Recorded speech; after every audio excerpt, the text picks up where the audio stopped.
You may have heard about this thing called Ozempic. Influencers and celebrities been taking Ozempic. People hate on it because they want to do it. People who should be taking them aren't taking them. Everyone's like, a smaller portion. Like, shut the f up. People who shouldn't be taking them are. You're on Ozempic. They do have side effects. I think that they've gotten overhyped. Medicines have side effects. She doing Ozempic, trying to be different, trying to be a newer one. And the people who hate it on the most, the people who are secretly doing it or pissed off that they can't afford it. If you have money, you can get your hands on Ozempic. Are you worried that because this has gotten so trendy, Excuse me, Do you need sorry. some water? you won't be able to treat the people who truly need it? No, I need Okay. some Ozempic. I was thinking maybe we could talk about that.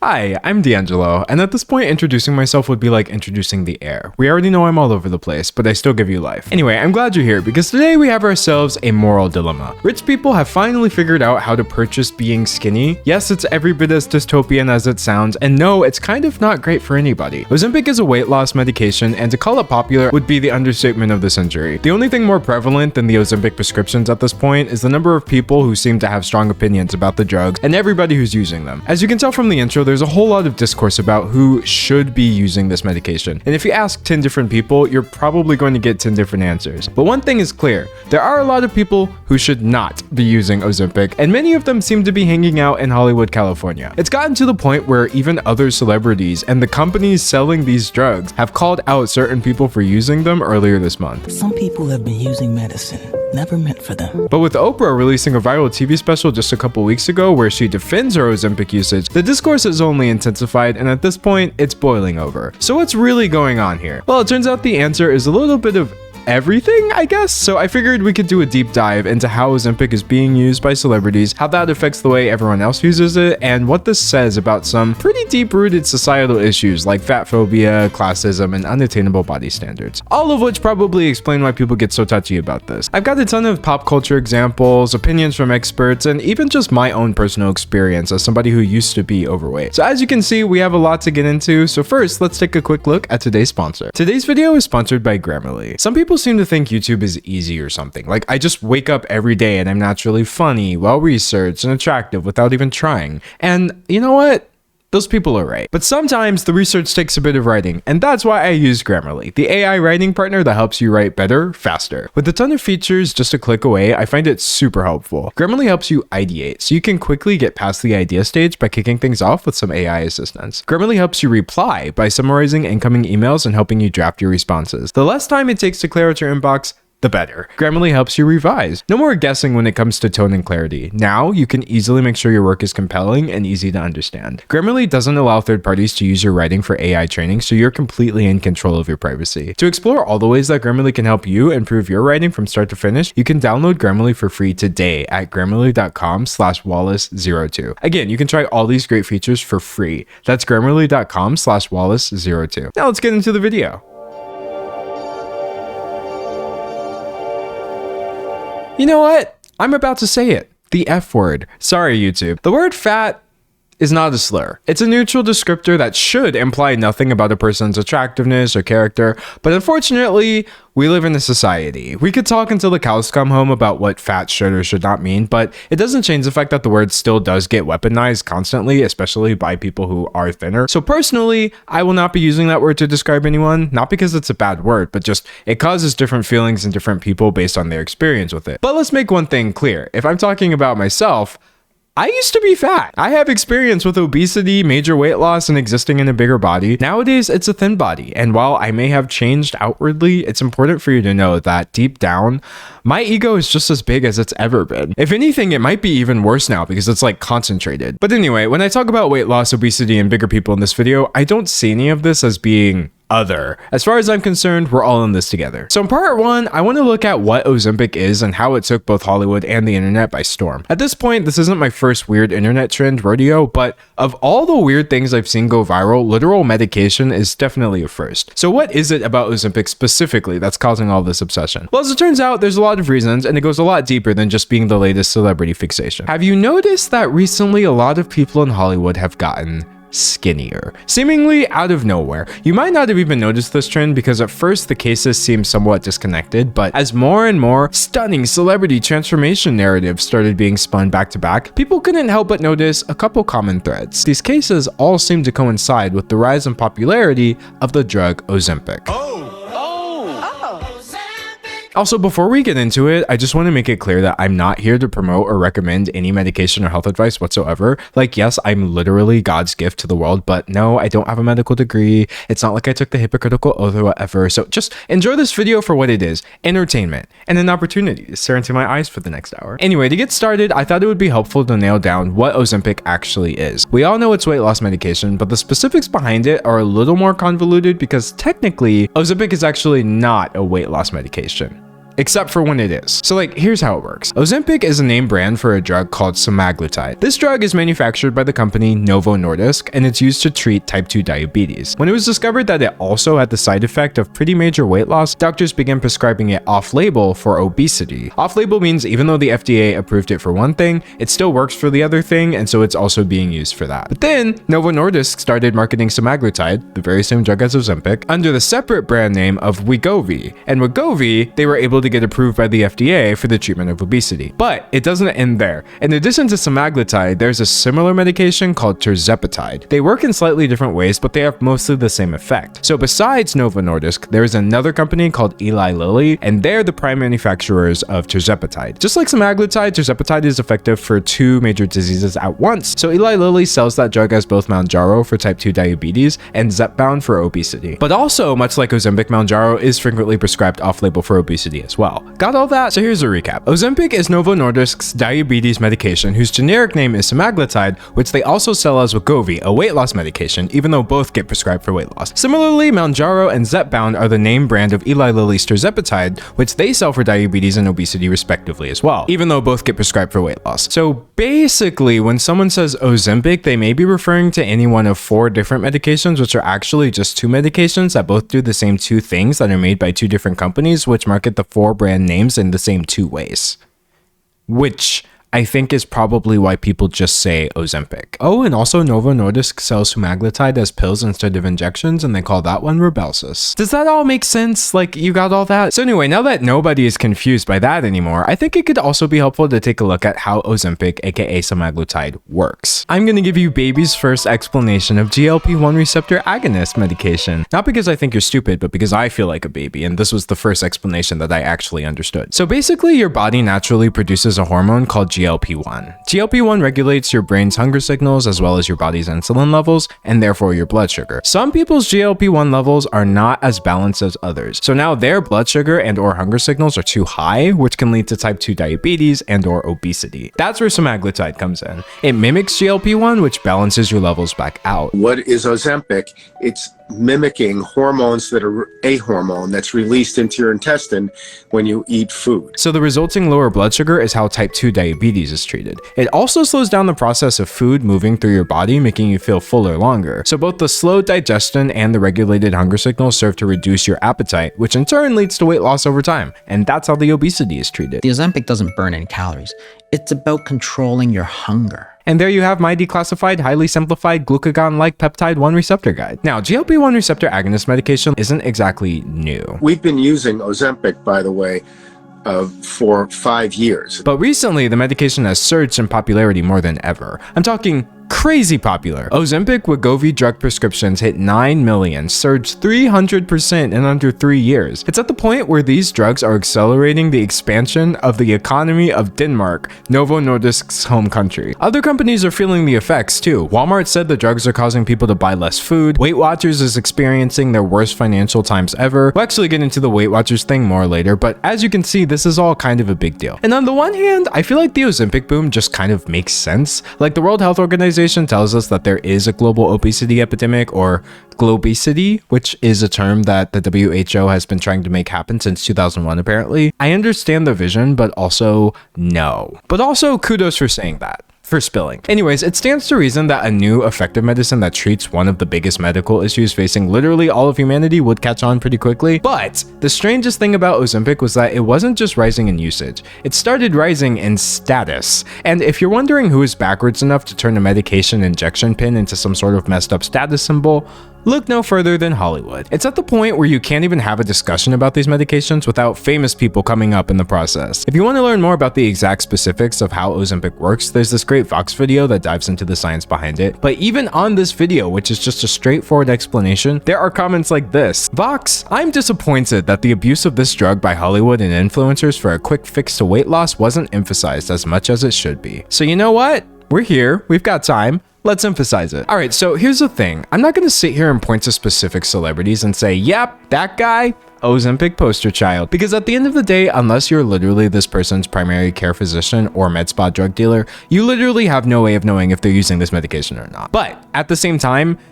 it is also an open secret at this point. In fact, I don't even know if I would call it a secret. Like this off-reference clip of comedian Jimmy Kimmel making a joke about Ozempic at last year's Oscar Awards says a lot. When I look around this room, I can't help but wonder, is Ozempic right for me?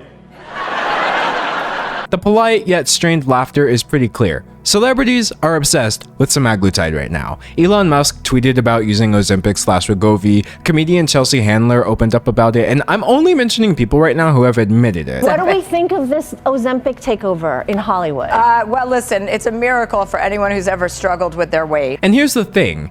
She is right. Like, this shouldn't be too much of a hot take, but medicine is good. It's great that we have better ways of treating obesity now. But here's the problem. Hollywood isn't exactly known for being full of people struggling with obesity. Some of these celebrities are not trying to treat a medical condition. They're literally just trying to fit into their ever-diminishing red carpet outfits. Like apparently the drug is being handed out so willy-nilly that Chelsea didn't even know she was taking it. My anti-aging doctor just hands it out to anybody, right? I didn't even know I was on it. So here's the thing. While I would never shame someone with a medical condition for, taking medicine, I think it's pretty safe to say that that is a completely separate issue from this. She goes, if you ever want to drop 5 pounds, this is good. If you ever want to know what's really going on in Hollywood, look no further than the comedians. They are certainly part of the in crowd, but they're a lot more likely to expose the open secrets of said crowd in order to get laughs from those on the outside. We laugh because it's confirming what we already know deep down, that these people are really, really weird. The joke functions not just as comedy, but as an insight into a truth hidden in plain sight. The whole phenomenon is best summed up by the poet Homer. It's funny because it's true. So what truth are Jimmy Kimmel and Chelsea Handler telling us? Well, that rich people have indeed figured out how to buy skinny, and now their anti-aging doctors are prescribing Ozempic even just to lose 5 pounds, resulting in the last little bit of body diversity in Hollywood being weeded out once and for all. People who are not that overweight are taking these drugs to lose maybe 10, 15, 20 pounds. How a diabetes drug became the talk of Hollywood, tech, and the Hamptons. This is the Hollywood drug. Everyone I know is on it, says Patty Stanger of Bravo TV's The Millionaire Matchmaker. These weren't developed for cosmetic uses, but they're being used cosmetically because they're so amazing in their effect. It's like the new Botox, says Terry Dubrow, the plastic surgeon from the TV show Botched. I love it. It's so good. Everyone is suddenly showing up 25 pounds lighter, says Andy Cohen of Real Housewives fame. What happens when they stop taking Ozempic? And he's not exaggerating either. I got on the bandwagon, says Real Housewives of New Jersey star Dolores Catania. What housewife isn't on Ozempic? Asks Cohen. Not one. I wasn't going to come to this reunion looking bigger than anyone else. Monjuro, it's another part of it. Oh, that's the amped up version. Yeah. Oh, is it? Oh, yeah. Yeah, that's the fast forward to Skinnyville. Like, if fast forward to Skinnyville doesn't tell you how casually these celebs are treating these drugs, I don't know what does. I really want to try it when I give birth. This is literally a joke to these people. Besides the fact that this is just dystopian in general, I have to point out that it's not only extremely unethical, but very dangerous as well. Medicine is tested on people who have medical conditions, not typically on those without. So taking drugs to treat something you literally don't have is just reckless because you have no idea what you're actually doing to your body. Ideally, what doctors are looking for is for a continued 1 to 2 pound weight loss per week, certainly not the 10, 15 15 pounds in 1 week that people are claiming they've lost on these medications when they're using them in a non-prescribed, uncontrolled way. And putting yourself in danger just because you want to be size 0 instead of size 1 is one thing, but it gets even worse. These medications have been on the US government's drug shortages list for years at this point. Drug shortages aren't just bad for the obvious reasons of people not being able to get the help they need either. It gets more awful when awful people take advantage of people's desperation for this product by selling counterfeit Ozempic pins online, which resulted in serious side effects and sometimes even death. So these Hollywood actors potentially endangering themselves is one thing, but it's absolutely unacceptable when you realize they are contributing to a shortage that is endangering the health and very lives of people who actually need the stuff. And also they can perpetuate the same beauty standards that result in the discrimination against people with obesity in the first place. Even though this has been going on for a couple years now, it's only getting more rampant over time. It's gotten to the point where just a few weeks ago, Eli Lilly, remember them, they released an entire commercial about this. Eli Lilly slams Hollywood's Ozempic obsession ahead of Oscars. People whose health is affected by obesity are the reason we work on these medications. It matters who gets them. I do have to say though, this ad is kind of annoying because it's literally Eli Lilly and Novo Nordisk's responsibility to keep up with the demands for these drugs in the first place. Like, yes, the Hollywood usage thing is bad, but they're not single-handedly causing this problem. And by the way, if it's so important to Eli Lilly that people get the medication they need, maybe they could take some steps to ensure that more people have access to this medication, even if they can't get it through their insurance. Like, I can't help but think that the fact that these meds can cost around $1,000 a month out of pocket, if not more, is probably part of the reason this turned into a class issue where only wealthy people have a 100% chance of acquiring it in the first place. But no, why work on any of that when you can just make a commercial about it, am I right? A commercial that, frankly, is just going to get even more people thinking, wait, you can use Mounjaro for cosmetic weight loss? And seeing as how big pharma companies are, at the end of the day, still companies, one has to imagine that this was a consideration or even a factor behind making this ad campaign in the first place. But you know, while many people still do deserve to be called out over this, there is a major caveat here. Just because someone is a rich celebrity does not mean that they're exempt from health issues. There are actual people in Hollywood with obesity or even type 2 diabetes, and clearly this drug has helped them. Actor Anthony Anderson has diabetes and was one of the most prominent voices calling for this trend to stop. And while you can certainly acknowledge how wealth, class, privilege, and all of this play a huge role in making it way easier for a celebrity to obtain this medicine as opposed to the average person, you can't just point your finger at any celebrity who has lost weight in the last couple of years and blame them for a national drug shortage. Again, we don't know if they used Ozempic, and even if they did, some people really do need the medicine, even if said people have offshore bank accounts. And this finger pointing trickles down too. Some people seem to think that anyone at all who takes Ozempic for weight loss is just some kind of bad person. And while I primarily blame the celebrities' frivolous usage for this misconception, it's really just rooted in misinformation. Yes, Ozempic may have started off as diabetes medication, but off-label drug prescription by doctors is not like against the rules. The FDA literally has a whole article about how this is a thing that happens. It's not abnormal. You can't say some medical conditions deserve treatment more than others. And these diseases have a lot of overlap anyway. Really, your ire should be directed towards the right direction. People in Hollywood who do not have obesity, who do not need this medicine, and who are using their immense wealth and privilege to access it anyway for vanity reasons, resulting in shortages that affect people who actually do need it. And also Big Pharma. Big Pharma is literally always the problem. And while you can't decide from looking whether or not someone needs Ozempic, it's safe to say that Hollywood is handing it out so recklessly and for such small amounts of weight that there is some serious misappropriation going on. Besides the obvious harm caused by these celebrities who choose to use this medicine unnecessarily, it's also reinforcing dangerous beauty standards by focusing on rapid weight loss and encouraging everyday people to use it unnecessarily as well by turning it into a trend, further contributing to the shortages that are endangering people who do need it. We'll explore the beauty standard side of things in part 3, but as for the effects of turning Ozempic into a trend, one has to look no further than everybody's favorite clock app. Oh TikTok, how do I love thee? Let me count the ways. With over 84,000 different videos under the Ozempic hashtag and over 1.5 billion views between them, it's safe to say that TikTok has had an outsized influence on the way people are talking about Ozempic. This hit TikTok and became like a sensation. But the attitudes that float around in the entertainment industry inevitably float down towards the internet, meaning Hollywood's nonchalance and borderline jocular stance on Ozempic found an even wider audience on an app where people have a nonchalant and borderline jocular stance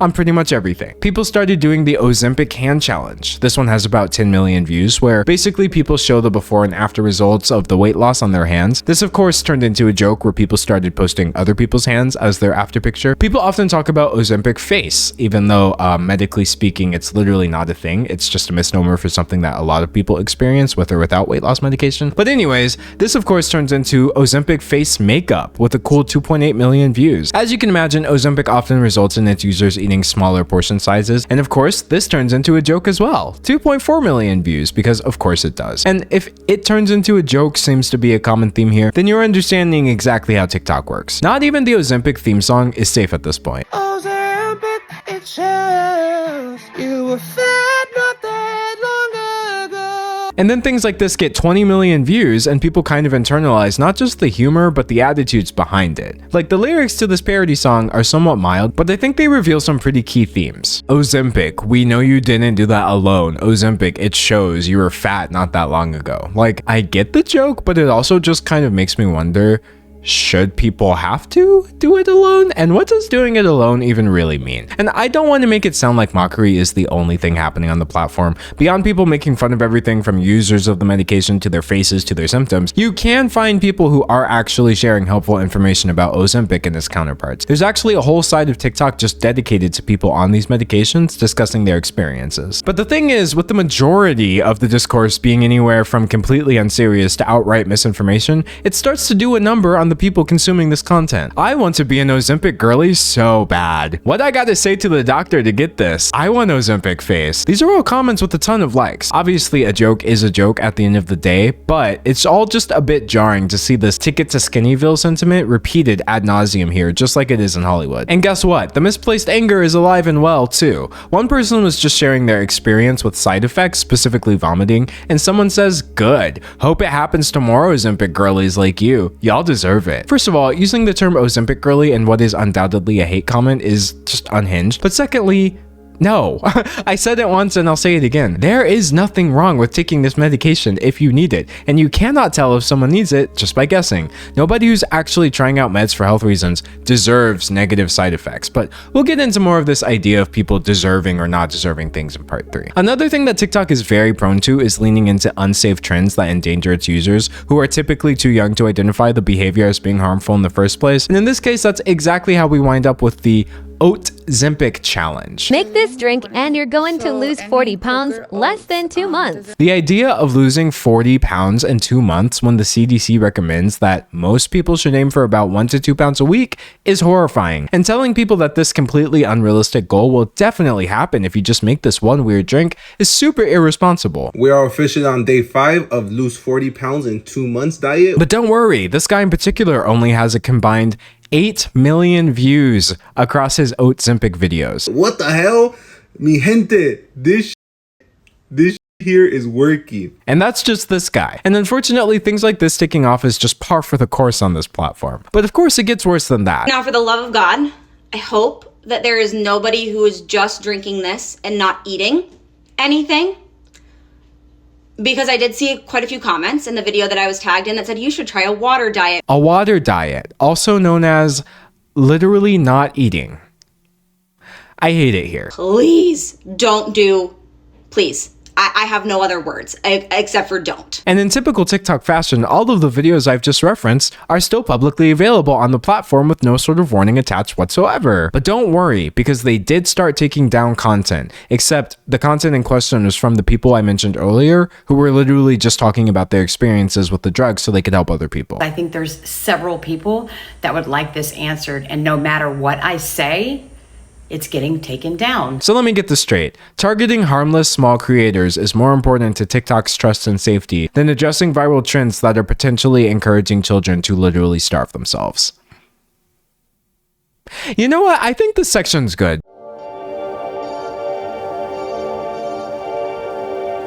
In part 2 of this video, I want to take a look at television and media and the impact it's had on driving this whole Ozempic trend. It's safe to say that traditional media like TV doesn't have quite the same relevance that it used to, but at the same time, that doesn't mean it's still not impacting public opinion in a major way. Whether it's influencing for better or worse, though, remains to be seen. I can think of no better person to focus on for part 2 than Oprah Winfrey. She's not just the most prominent person to align herself with the weight loss meds. She's a powerful media mogul herself, a billionaire in fact, who has contributed massively towards shaping public opinion through her television show turned media empire. And a lot of said public opinion involves weight loss. It's not just something she's talked about a lot over the years. stores. At one point, she actually owned a 10% stake in the company Weight Watchers, which you can probably guess from the name is a diet and lifestyle services company. There are big bucks here, and it's safe to say that Oprah Winfrey has profited massively from society's weight loss obsession. And while I'm not in the habit of sitting around feeling sorry for billionaires, literally nobody can deny that she was also a victim of the very same thing. Like all forms of discrimination, there are layers to this. The fat phobia directed towards Oprah was rooted in not just misogyny, but misogynoir. That is a particular convoluted viciousness due to the fact that she was a black woman who held immense social power ever since the mid-80s. Best believe that people were going to find something to drag her for, and it's no surprise that it was her weight. I was ridiculed on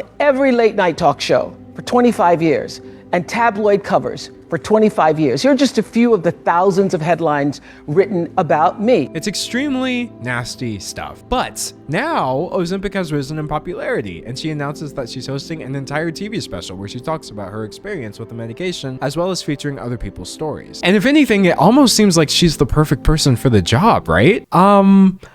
No, like she is still a billionaire media mogul, and that doesn't happen without some level of unethical behavior. Like wealth hoarding and its inherent exploitation aside, Oprah has historically done very reckless things with her platform, specifically when it comes to health. She's actually responsible for platforming and popularizing Dr. Oz, who has done so much damage due to his pseudoscience that it would take a whole other video just to unpack that. She's also responsible for platforming Dr. Phil, another fraud who, again, literally do not have time for this, and she herself has actually televised some pretty harmful behavior when it comes to how the media treats people and their bodies. Like here are the Olsen twins opening up in 2004 about their experience with body shaming, and listen to how Oprah responds. Either you're too fat, you're too skinny, and people are just gonna write what they What size are you, by the way?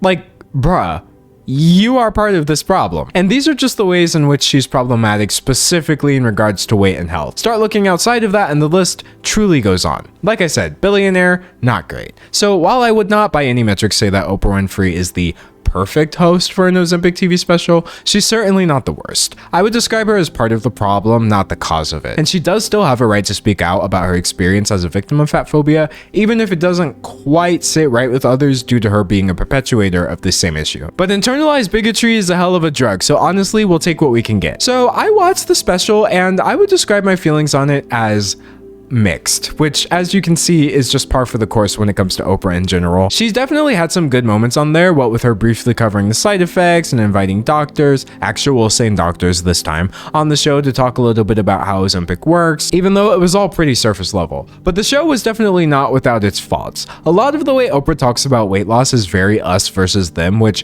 I certainly understand, but results in clunky things like this. I thought all of the people who never had to diet were just using their willpower. And now I realize y'all wasn't even thinking about the food. It's like she's almost there. Like, no, obesity is not a willpower issue by any means. We're actually going to go over that a bit in part 3. But at the same time, saying people who never have to diet, i.e. thin people, never have to think about food isn't really a helpful framing either. Like, food noise is pretty catastrophic, as I know from personal experience, but making sweeping generalizations about other people's relationship with food and what they may or may not experience is kind of the exact thing we're supposed to be avoiding in the first place here. She also keeps repeating the fact that obesity is a disease, which, yes, it is defined by the World Health Organization as, quote, a chronic complex disease defined by excessive fat deposits that can impair health. But Oprah's definition more so seems to be obesity is a disease where if you have it, you're destined to remain obese forever, until Ozempic came along. If you have the disease of obesity, you're always going to go back to that set point. Definitely super not true at all. Like, obesity itself is not a life sentence that's dooming you to a life of having excessive body fat. The condition just refers to the excessive body fat. If you don't have it, then you can diet, lose weight, exercise, all of the things that we've heard over the years. Now here's the thing, it is a multifactorial disease, meaning it can be caused by so many different things. And a lot of those factors routinely do drive your weight up over time despite your best efforts, even if you are conscious about your diet and exercise. But that's certainly not the case for everyone. And so I think saying point blank, if you have obesity, you're always going to go back to that set point is a bit misinformed. Like, she keeps almost getting there, but then also super missing the point at the same time. And you know, this would all be well and good if she was just like shooting the breeze with a friend or whatever, but it's maybe less well and good seeing as she's Oprah Winfrey spreading misinformation on a TV special. When I tell you how many times I have blamed myself. This is obviously helpful for her, and I can only imagine that this was fairly important to anyone who may not have realized the complex nature of obesity, and that it's not something you should blame yourself for, nor should anyone be blaming you for it. But instead of tackling the fat phobia that was leading people to ostracize others struggling with this, the message of the special is more so, take that media, I'm thin now, and it was never my fault in the first place. And it's like, Oprah, kudos for saying that, for spilling, but this doesn't really do anything to hold anyone accountable, including herself, for perpetuating the idea that it was okay to make people feel bad, even if they didn't lose the weight. For all the people who believe diet and exercise is the best and only way to lose excess weight, bless you too. Overall, it's a bit of a tough watch, but I understand the vision. I will say though, before I move on, there is this one super weird aspect of the special that I just could not ignore no matter how hard I tried. So remember how I said that Oprah used to own a 10% stock in Weight Watchers? Yeah, that company is not doing so hot right now. They've been kind of going through it in general, actually, as attitudes towards weight loss have evolved over the years. Like in 2018, they tried to rebrand to WW since the concept of weight watching doesn't really have the best connotations in the first place. But Ozempic has pretty much been the nail in the coffin here, with just last month being Weight Watchers' worst financial month of all time. I think they realized that no matter what, they are not going to win this war here, so they tried the old if you can't beat them, join them approach, and they started offering people prescriptions for Ozempic online. But unfortunately for them, this boom was quickly undercut as soon after Eli Lilly announced that they would start offering weight loss meds directly to consumers online. So needless to say, WW has been more of an LL lately, and they don't seem to know what to do about it, but Oprah certainly did. WW International Inc. announces upcoming Oprah Winfrey board transition. I recently made the decision to not continue serving on the board of Weight Watchers. Not just that, but according to WW's press release, she actually sold her stake in the company as well and donated the money. And I also donated all of my shares in Weight Watchers to the Smithsonian National Museum of African American History and Culture. Her reasoning for this was not because WW is crashing and burning, of course, no, but because I wanted no perceived conflict of interest for this special. So I guess the conflict that she's referring to would arise from the fact that she invited the CEO of Weight Watchers, Sima Sistani, onto her special. She invited her here to tell us what, you may ask? We are the most clinically tested, evidence-based, science-backed behavior change program, but we were missing the third prong, which was biology. I kid you not, this literally turns into a borderline undisclosed ad for how Weight Watchers is prescribing people Ozempic now. Why do we need Weight Watchers if we've got Zepbound and Wegovy? Weight Watchers is not just about weight loss. And you know, setting WW up to extol their own virtues in this post-Ozempic landscape might not seem like it's directly benefiting Oprah, seeing as how she sold her shares and all. But when you look a little closer at that press release and see that she said, I look forward to continuing to advise and collaborate with Weight Watchers, I can't help but feel like this is less of an end and more of a beginning. Even the press release is promo for yet a different upcoming special. In May, Oprah Winfrey and Weight Watchers will be hosting an event on weight health. Between all of that and the fact that she also had representatives from both Eli Lilly and Novo Nordisk here as well, and a show dedicated to hyping up their medication, I think at the end of the day, you can probably sum all of this energy up in one word.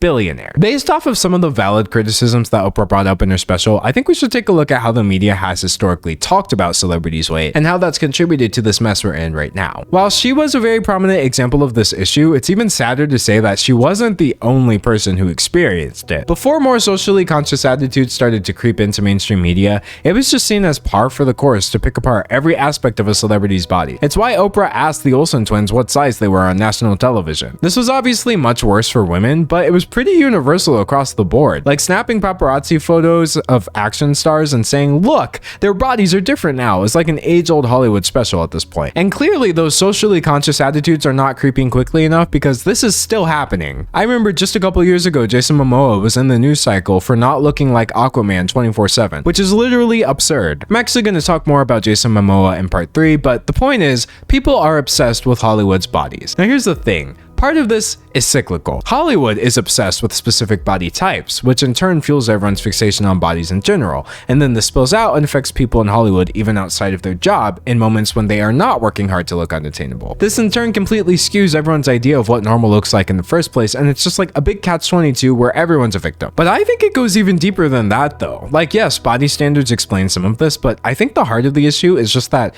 people are obsessed with the concept of transformation in general. There's just something innately human about about wanting to see something change. Think about how many YouTube videos featuring some sort of crazy transformation are insanely popular. When it comes to things like, say, caterpillars with no riz turning into dripped out butterflies, or a house getting renovated from a literal dump into a modern masterpiece, I totally get it. But when this transformation obsession manifests itself as photographing celebrities without their consent and then picking apart the pictures to prove that they gained weight because they don't look like they do in a photoshopped or highly contrived photo shoot or video, it's safe to say that it's more of a negative in this case. I also want to talk about the flip side of this issue. Celebrity weight obsession doesn't somehow become better when you're talking about weight loss instead of weight gain, right? We seem to have at least figured out for the most part that someone's body getting bigger should not be a news report, but nobody seems to have gotten the memo about the reverse. There are so many articles anytime a celebrity dares to look somewhat smaller than they did the last time we saw them. And it neatly fits into our transformation mania. It's not as overt as outright fat shaming, and then people start doing a bunch of annoying speculation into how they did it and what they're eating, and it's just a lot. It is actually crazy to think how accepted it is for people to write entire articles dedicated to celebrity weight loss. Like, you're still commenting on people's bodies. You do get that, right? Often when the people in question are not doing so themselves. I'd also like to point out that weight loss is not always good. Who remembers the show The Biggest Loser? I certainly do. I literally remember watching this show as a kid and thinking, wow, this is awesome. And then I wonder where this obsession with transformation comes from, right? But this show is a prime example of weight loss that is completely disconnected from health. Yes, the pretense of getting healthier is there, but frankly, the whole idea of rapidly losing weight so you can win a cash prize isn't something that should be encouraged under any circumstances, when again, gradual weight loss has been shown to be more sustainable over the long term. And that's not even getting into the multiple other issues with that show and the unhealthy behavior that they were promoting. It's not a great sign when your Wikipedia page has risks and criticism as a section. But anyway, besides that, there are so many medical conditions one can get where the side effects include rapid weight loss. And in this case, losing weight is actually kind of awful. And frankly, unless someone tells you,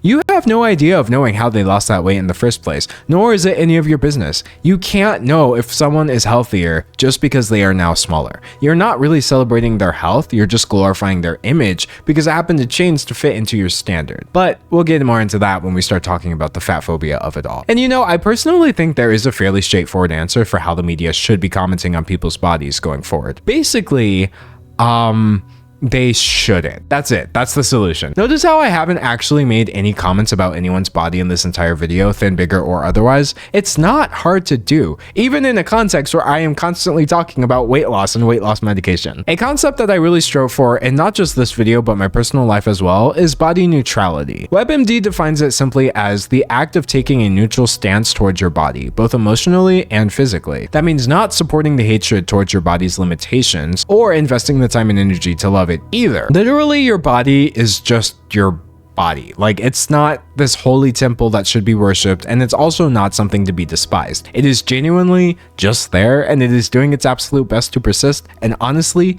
that can be enough. Learning how to let that be enough was a huge thing for me. And here's the thing, if that's not your personal stance on your own body, that's absolutely fine. But it should definitely be your stance on everyone else's body. Like, we are not affected by how other people look. They are literally just there. Other people's bodies don't exist for us to have opinions on, but for the people in them to live their lives while we live ours. There's nothing wrong with being proud of your body, and it's okay to join in celebrating someone else's achievements if they are the ones bringing this to the table. But fixating on this when that person didn't mention it is just weird. It doesn't matter what you're saying. Anyway, there are a lot more resources if you want to go more in depth about body neutrality and how to apply it, but I really think it's going to be the wave going forward when it comes to media coverage. Lizzo has recently come forward as a proponent of the idea, and Jonah Hill made waves a couple years ago after he lost weight and then asked fans not to comment on his body, even if it's positive, because it's, quote, not helpful and doesn't feel good. Though I like how in this very same screenshot, we see actress Sharon Stone chiming in with, "Can I say you look good? Cause you do." Like, clearly it's going to take a hot minute before people figure out what body neutrality is all about, but honestly, whether the media catches up or not, maybe it's something we can implement in our own lives so we can break free from this vicious cycle of celebrity weight loss obsession for ourselves. I think one of the most annoying things I've seen in a lot of traditional media when it comes to Ozempic is either overselling the drug as some sort of unparalleled miracle cure,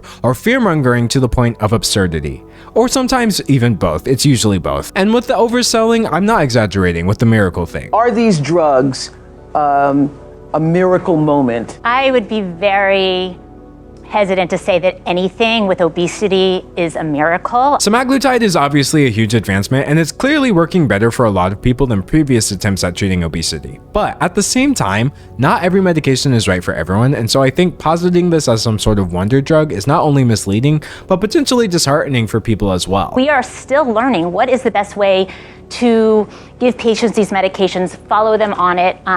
We're learning so much, but nothing's a miracle. Besides outright overhype, I noticed a lot of media referring to it as a trend as well, which I did in this video too, and I have mixed feelings about this. On the one hand, it is literally a trend. We saw that in the video, especially among people who didn't need it in the first place. But we've also seen the negative impact that this unnecessary trend has had. And so I think just breezily generating media copy about the phenomenon without explaining why this should never have been a trend in the first place tends to rub me the wrong way. But by far, the worst angle I've seen media outlets take is definitely the blatant fearmongering. I've seen some stuff that makes Oprah special look downright Emmy-worthy by comparison. The allure is life-changing weight loss, but does it come with life-ending risk? Ozempic risk. Could weight loss injections be fatal? Productions like this always follow the same format. They hype up the drug, again, seriously overselling it, and then they try to make it sound like the medicine is secretly super dangerous, and this whole phenomenon is a threat to humanity as we know it. They focus on cases of extreme side effects or sometimes even unrelated things that just happen to people on Ozempic. And speaking of side effects, there are two reasons I think that the discourse around them is completely overblown. A, the side effects make perfect sense, and B, none of them are a secret. So again, kind of thinking back to this medicine and how it works, i.e. slowing down your digestive process beyond its natural rate. It kind of tracks that the majority of side effects in that case are related to digestion. Nausea, diarrhea, vomiting, constipation, stomach pain, etc. If Wegovy was like causing people's hair to fall out or turning their nails brittle or something, I think it would be pretty natural to question why this is happening, but it's pretty clear that that's not the case here. And also, if you're wondering where I'm getting this list of symptoms from, it's literally the website for Wegovy. Like, I don't get why some people treat the side effects like they're a secret or proof that the medicine is evil. Even the one side effect, which is the most serious, has a prominent section on the website. These drugs do carry a black box warning for a rare type of thyroid cancer. Do not use Wegovy if you or any of your family has ever had this type of thyroid cancer. I don't think it can get any more specific than this. Not everyone who brings up the side effects is doing so to scare people off. I do believe that this is valuable information. Sharing it is not inherently bad. But I also think you're more likely to get a balanced perspective when it's coming from a medical professional, like the doctor I just showed. These medications are generally well tolerated, but one of the ways in which they work is by slowing the emptying of the stomach. Saying, hey, this is how it works and these are the effects it may have is one thing, but saying these people literally died. We don't know if it was because of Ozempic, but they were on Ozempic, so it could have been. Like, that is just super gross, and it seriously makes me question the intent behind the reporting. A coroner ruled Tim's cause of death was undetermined. Sue says that doesn't make sense. Obviously, it is tragic, and I feel nothing but sorry for the people in this special who have lost their loved ones. But to the 60 Minutes execs that have spun this into a "Does Ozempic kill people?" TV special, that is just unhinged behavior, and nobody responsible for this is seeing heaven. And speaking of feeling sorry, I don't want this to sound like I'm blaming people for their side effects, by the way. Actually, you know what? Quick caveat. If you're taking this stuff and you know you don't need it, but it's just because you can afford to and you're trying to keep up with your rich friends, I'm going to be honest, I'm absolutely blaming you for your side effects, and you deserve every one that you get. You are the Ozempic girly who deserves the vomiting. I went to lunch with like a girlfriend a few days later, and she's like, I'm not really eating anything. I'm so nauseous. I'm on Ozempic. And I was like, I'm kind of nauseous too. The idea of a bunch of rich people going out for lunch but feeling too bad to eat it because of choices they made that are disadvantaging poorer people is like some sort of strange poetic justice. But for the average person who is using this medication for, medicinal purposes, I don't want it to sound like I'm blaming them for their side effects or like I don't care that they happened. Everyone's body is different, and for some people, this stuff actually does get pretty serious. There are options for managing the side effects, but in the end, as I've said, not every medication works for everyone, and genuinely my heart goes out to anyone who gets overwhelmed by these side effects. However, the side effects in question are still literally on the box, and it's bizarre that so much of the protest here is coming from people who don't even plan on taking this stuff in the first place, or from people who did take it but don't need it, and they're the main ones not following the instructions. There are people out there who are not using these properly, but in using them properly, we find that the vast majority of people tolerate them well. Instead of losing weight at a gradual pace, celebrities want it to happen as quickly as possible, and then they get blindsided when there are actual consequences. Who would have thought? It takes 5 months to go from the lowest dose to the highest dose. I've heard of stories of people starting with doses that are in the middle or higher, and that is guaranteed to give someone side effects. People even say, did you know you have to take the medication forever, otherwise the weight comes back, as if that's some sort of gotcha. But like Wegovy, Zepbound, etc., these are long-term medications. The very first sentence on the Wikipedia page for semaglutide says, quote, it's used for long-term weight management. The average person is not just going to be able to click a couple pins and then never worry about their weight ever again. That would be kind of amazing, but like we're not there yet. It's not a conspiracy, it's just science that anybody's doctor would explain to them. Yes, you have to keep taking the medication. And speaking of conspiracies, another reason I really don't like this fear-mongering is it leans into some pretty wacky fringe groups. I've noticed that Ozempic is very much the latest target of that paranoid group of people who believe that literally all science and medicine is dangerous and full of malintent. Like vaccines are all just the work of the deep state or whatever, and Ozempic is just the latest firmware update in this clandestine agenda. Like these are the kinds of people who will accuse me of promoting weight loss meds just because of this video when I'm literally just talking about them. If you're not against the Ozempic, you're against them. Conspiracy theorists like this genuinely cannot be reasoned with, but that doesn't stop them from trying to reason with everyone else. Even with videos like the 60 Minutes segment we just watched, it's like you click into a couple videos in the recommendations, and next thing you know, you're miles deep into a rabbit hole about how Joe Biden is secretly a robot created by ancient Mayans. Pandering to these people by playing dumb and hyperfixating on side effects and usage instructions of a medication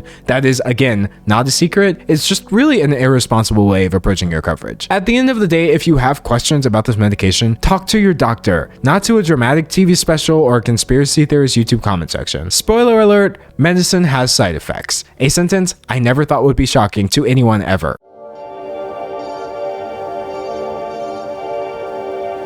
Alright, so in this part, I want to look at some of the social attitudes and dynamics that are driving this discourse. As we've seen, Ozempic is definitely a big deal, but like, why is it a big deal? I have a few observations that explain things, but they all show that once again, it starts at the top and finds its way down to each and every one of us. No discussion about Ozempic or weight in general would be complete without a look into body image issues and how they play into all of this in the first place. If the fact that Hollywood is commandeering literal medicine for aesthetic purposes shows us anything, it's that weight is at the crossroads of both health and beauty. And this overlap is absolutely disastrous on both ends. It has two main effects. The desire to be beautiful now manifests as extreme unhealthiness, and concern for other people's health is often just thinly veiled discrimination for not fitting into dangerous beauty standards. Now, I'll get more into the second one later, but I really want to focus on that first one. Beauty at the expense of your health. I think that this conversation is usually very focused on beauty standards for women and how quickly they veer into unattainability and serious health issues. And honestly, there are already a lot of great resources about these standards created by the women and femme-presenting people who are affected by them. So instead of adding my limited perspective there, I thought I'd actually explore this through the lens of something I experience every day. Hollywood's promotion of beauty standards and body image issues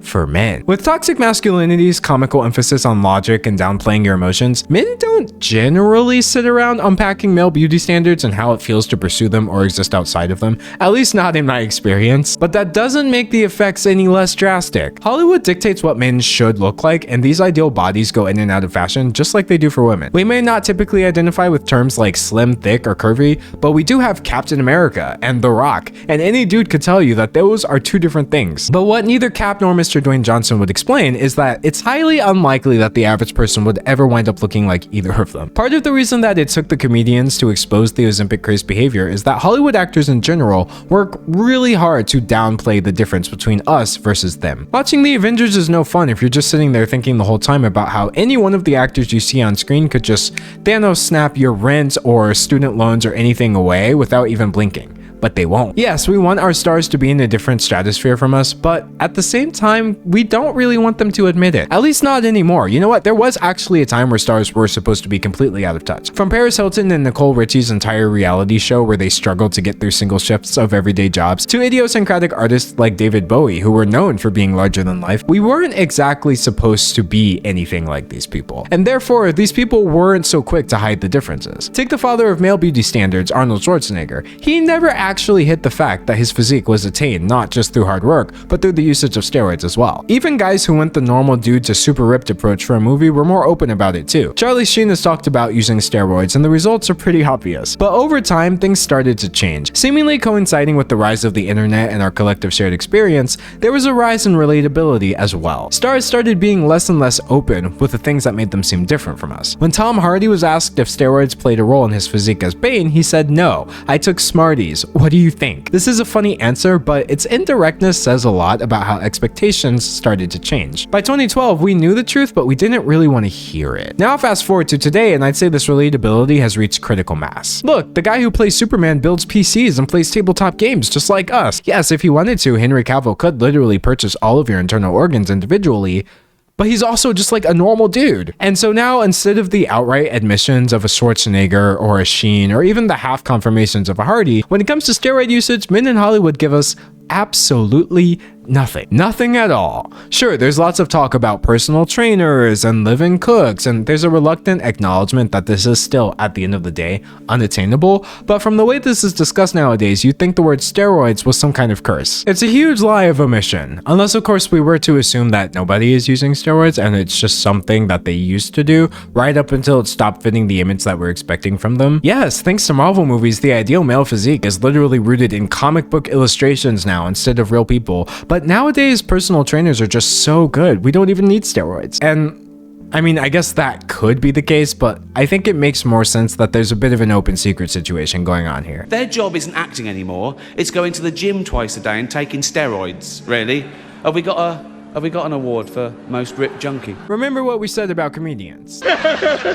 And look, I'm not gonna sit here built like Jack Skellington and say that you can never ever attain a muscular physique without steroids. People did stuff like this before steroids even existed. But looking at the insane timelines of the average MCU leading man transformation, and just thinking about the fact that these people have multi-million-dollar paychecks that depend on them looking completely unreal, you almost wonder why they wouldn't go the performance enhancement route under careful medical supervision. Though not even the best doctors that money can buy are enough to ensure that there are no negative effects. Charlie Sheen encountered mood changes, Tom Hardy dealt with joint pain, saying, "I think you pay the price with any drastic physical changes," and Arnold Schwarzenegger said, "Anytime you abuse the body, you're going to regret it." So I just want young people to know that I've seen people getting kidney transplants and suffering tremendously from it. As if that's not enough, when actors do open up about the lengths that they go to achieve the look, you can tell how unhealthy it would all be even if steroids weren't part of the picture at all. When I was having to train for the Ant-Man movie and I was on a very restrictive diet, my reward was sparkling water. That's how horrible that diet was. I was like, all right, I'm gonna have some sparkling water now, I've earned it. It wasn't flavored, I wasn't gonna go crazy. I think it's pretty safe to say that regardless of the result, being on a diet so restrictive that you're drinking unflavored water for dessert is probably not the healthiest thing mentally, especially when you hear how Paul Rudd talks about said result. I also think I worked out harder than anyone, I would eat better than everyone, and I looked worse than all of them. I had to work out all the time, eat perfectly, just to look kind of bad. Not even like great. This is not great. This is what we're calling not great. Hollywood has lost the plot so much that they just say things without even realizing how crazy they sound. We weren't ready to do the shirtless scene yet, because it takes a long time to like get. You have to starve yourself. Like, that has to be the most casual admission of starving oneself that I've ever heard. Even what we're seeing with our eyes is still not how these people really look naturally. And if Jason Momoa, of all people, has to do all that just to look like, well, Jason Momoa in a movie, I shudder to think what lengths the average person is supposed to go to here. This is also why people freaked out when the paparazzi snapped photos of him looking slightly less defined than he did on the Aquaman promo photos. And then you wonder why people are starving themselves. What's your favorite snack? Would you like fries? I like fries. Yeah, is that like a good snack? We don't eat.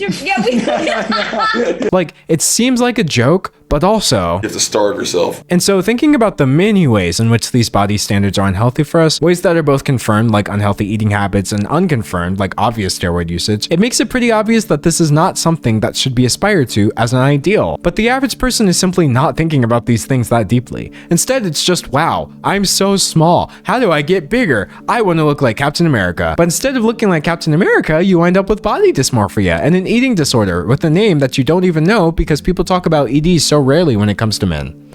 Well, people talk about ED a lot when it comes to men, but it's not that ED, if you know what I mean. And then like everything in Hollywood, this trickles down. Like we saw from the section about TikTok, those standards get emulated by people online, influencers in this case, who tell the same lies about how they're achieving these looks. That's how we get cases of guys like the Liver King having to make a YouTuber apology video for lying to his audience and pretending that he didn't use steroids because apparently he had people convinced that this was natural at some point. And then from influencers, it trickles down to everyday people like you or me if I didn't have 1.6 million subscribers. But you know what? I didn't always have this platform. I mean, honestly though, as a kid, I never really did want to look like Arnold Schwarzenegger. My inspo was more like Ryuk from Death Note or like No Face. Honestly, body goals. But still, for most of my childhood, I was pretty skinny. People would constantly comment about it. So much for body neutrality, right? But I still had it in my head that my body type was not the ideal. I should look like a superhero. If they can do it, I should be able to do it. Seriously, try growing up as a skinny guy and you will lose track of how many people in your life imply or outright say that you should just change your body and get bigger, even if you are perfectly healthy. The skinny to crazy ripped pipeline is one of the transformations we're obsessed with, and so people try to sell it to you left and right. Do you know how disconcerting it is that there are so many tutorials online for how not to look like me? It honestly really used to get to me, but then I completely threw out my concept of both Western and gender-based beauty ideals, and I realized I'm too hot for any of those standards to apply to me,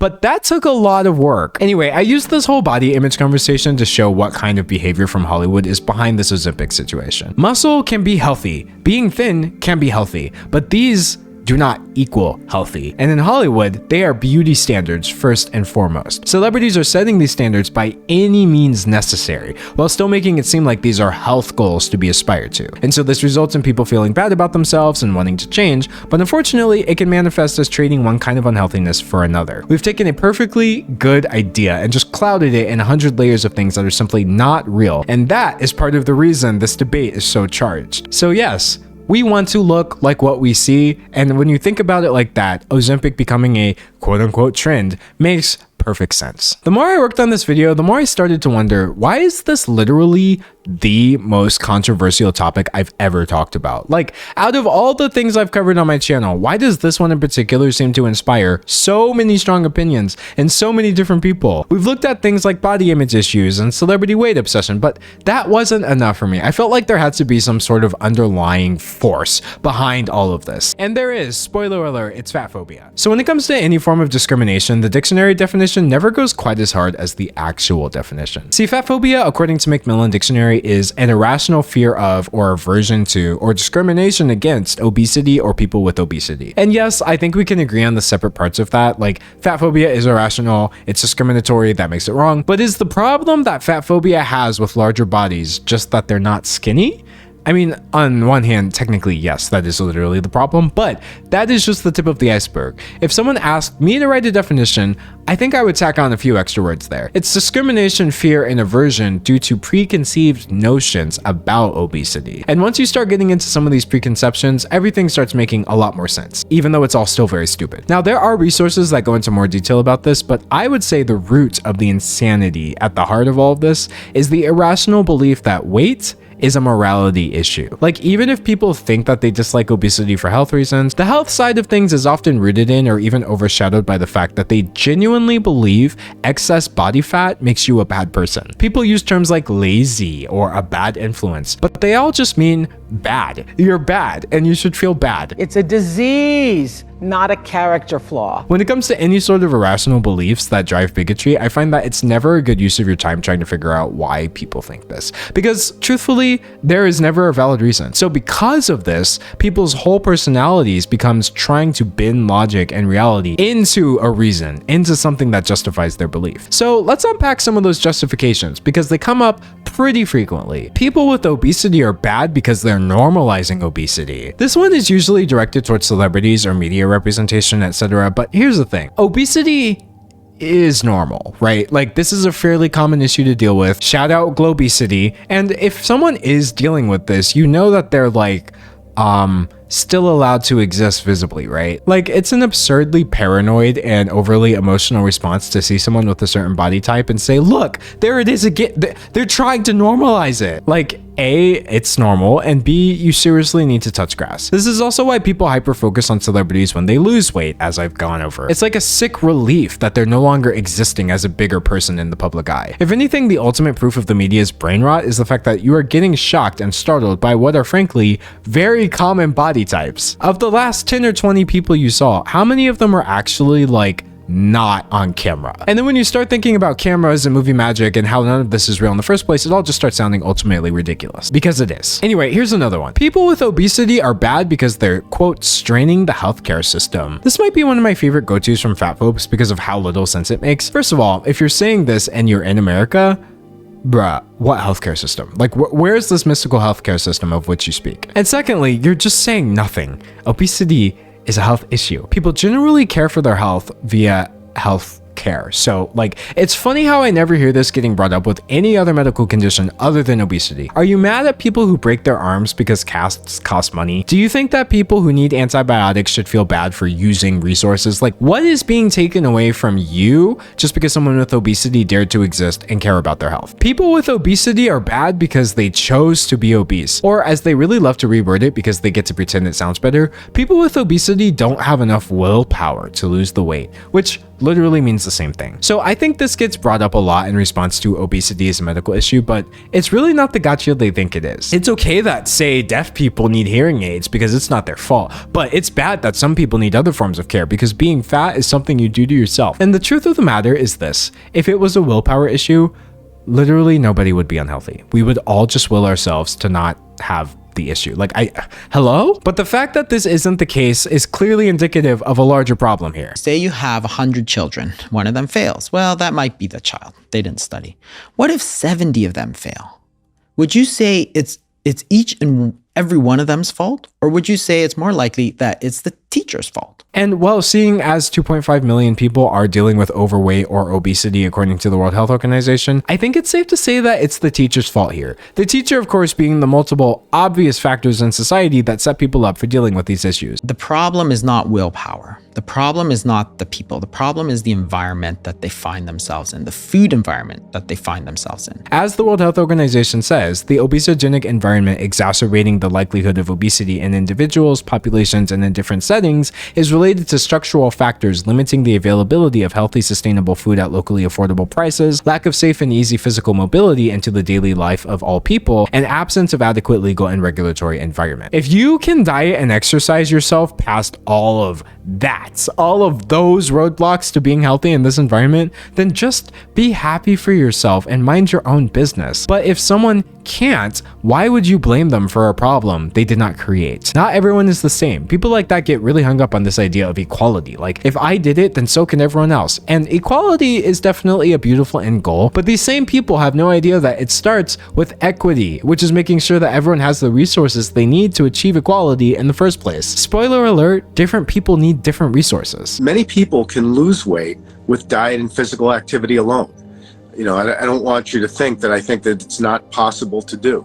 But what do you do if that doesn't work? Okay, this last fat phobic saying I'm going to go over is probably the most common one I see, because the people saying so have actually deluded themselves into believing it with their entire heart. People with obesity aren't bad, actually, but I'm just bringing it up because I'm so concerned for their health. But are you concerned about their mental health? Are you going to recommend that they get screened for cancer? Are you concerned that they're drinking enough water and getting enough sleep? Like, first of all, again, you should just be minding your own business in general. But if your concern for someone's health only extends to the one thing about them that you can see externally, then you're not really concerned for their health at all, are you? You're just concerned about what you're seeing. When I said concern for people's health is often just a thinly veiled discrimination for not fitting beauty standards, this is what I was referring to. I'm just worried, these people say, but like, are you worried about the people who others may assume are healthy, but still may have problems that are just invisible to you? They could have all manner of issues as well. You don't get to assume whether or not someone is healthy, no matter what their body looks like. You're just nosy and you're probably wrong. So those are some ways in which this creeps up in day-to-day conversation, and people act like it's no big deal because they don't even realize what they're saying. And when you unpack how fat phobia is an issue of obesity being morally bad,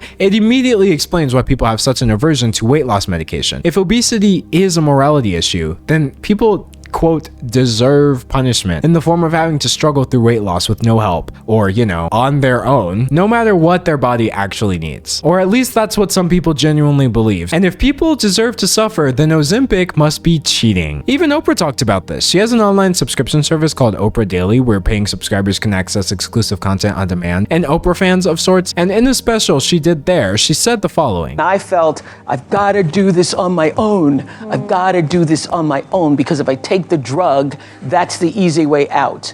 Now I hear about Triple G and I'm like, okay. She goes on to say that her perspective did change over time, but it's easy to see why she had it in the first place. Society hates the idea of body fat so much, but then criticizes any and every method by which people try to lose said body fat. It's not even really about wanting people to be healthier, it's about wanting them to suffer. They don't want there to be an easy way out, because this means that the thing they believe made them exceptional no longer makes them superior to others in any way. And if that's not a sure sign of bigotry, then I don't know what is. The thing that is being lost in the discussion is that these medications are a huge advance in the treatment of serious obesity. It's sad that something that is objectively good and helpful to millions of people, if not more, is being completely overshadowed by rich people misappropriating these drugs when they don't need them, and society at large shaming the people who actually do. It's not just like we've missed the point, it's like we've got the whole thing completely backwards. But hopefully, as we can start to unpack some of these fatphobic notions that are seen as completely acceptable for some reason, maybe we can start moving in the right direction over time. Okay, so this is actually a topic I've been asked about before, but I was always pretty hesitant about giving answers to, since it usually has nothing to do with my content. Until today. So as I mentioned towards the beginning of the video, I myself have lost a fairly significant amount of weight over the years, and it was definitely something I used to struggle with. Like I said, as a kid, I was pretty thin, so by the time I found myself putting on extra weight, I didn't even know what was happening or why it was happening or what I could do about it. I went from 0 to 100 real quick, as they say. My YouTube career picked up a few years ago, right towards the tail end of me trying to figure out how to address this, and by the time I actually blew up on YouTube, I had already lost all of my excess weight, but it had only just happened at that time. So back when I actually used to use Twitter, before I realized that literally nothing of value has ever been added to my life from that platform, I used to post selfies for fun. Like, I would post a comparison photo, like, look at my jawline nowadays, or hey, check it out, I actually have cheekbones. And I was mostly doing it because I was proud of myself and I thought people would find the post interesting. As we established, we love a good transformation. Most of the comments were just congratulatory, but there was the odd one every now and then that asked, but how? How did you do it? I would say really vague things like, oh, I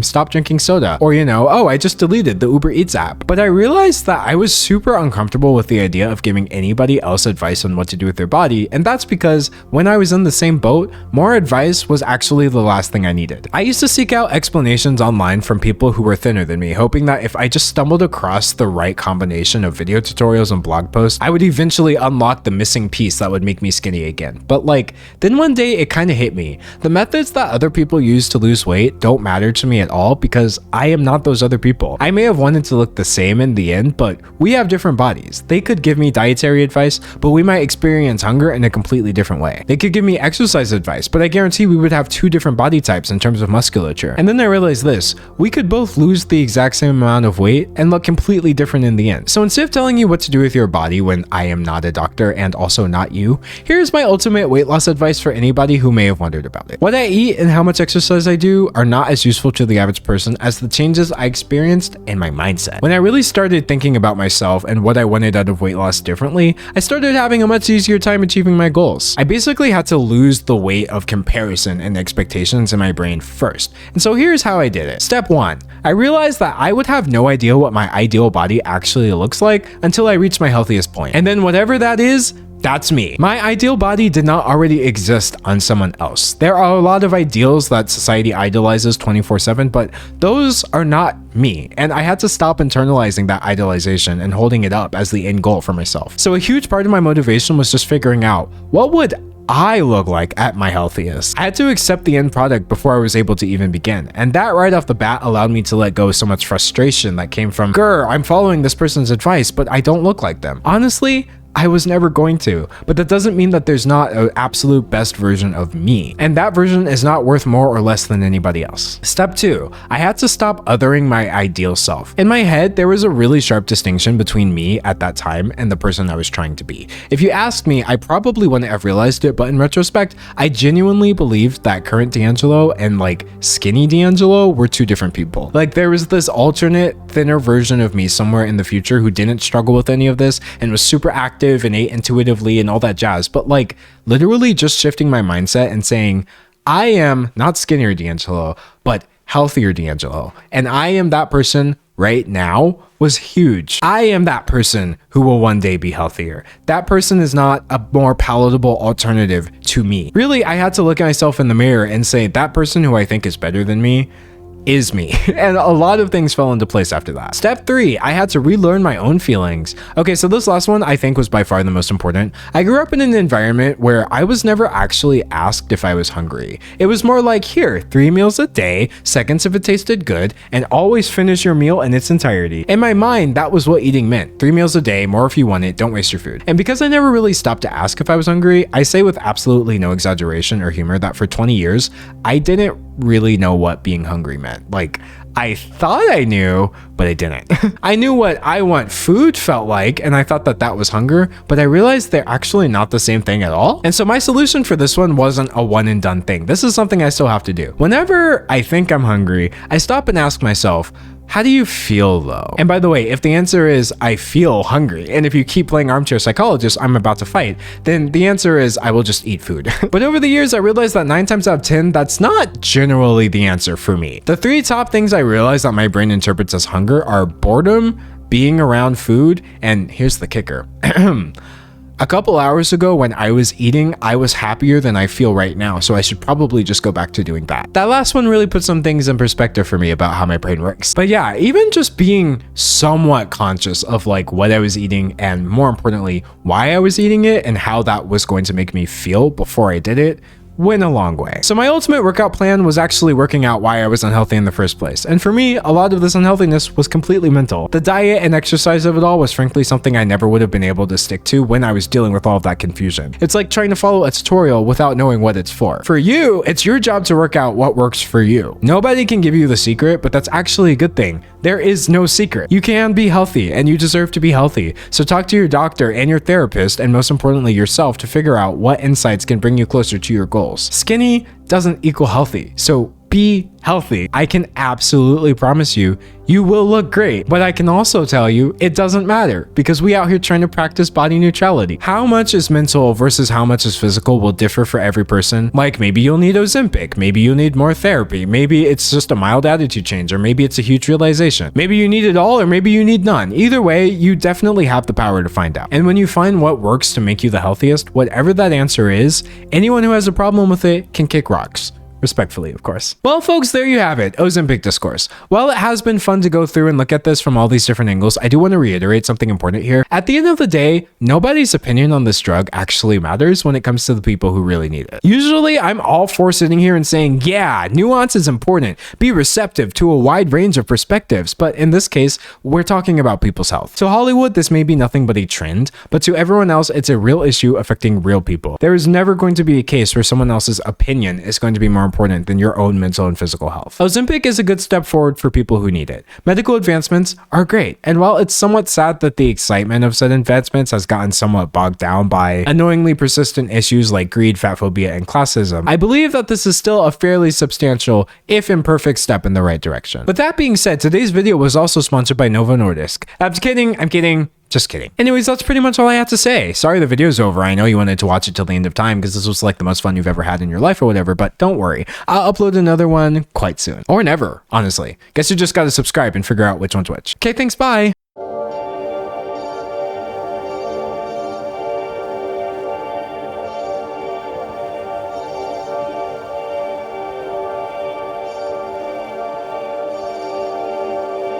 First of all, I can't get their theme song out of my head. Oh!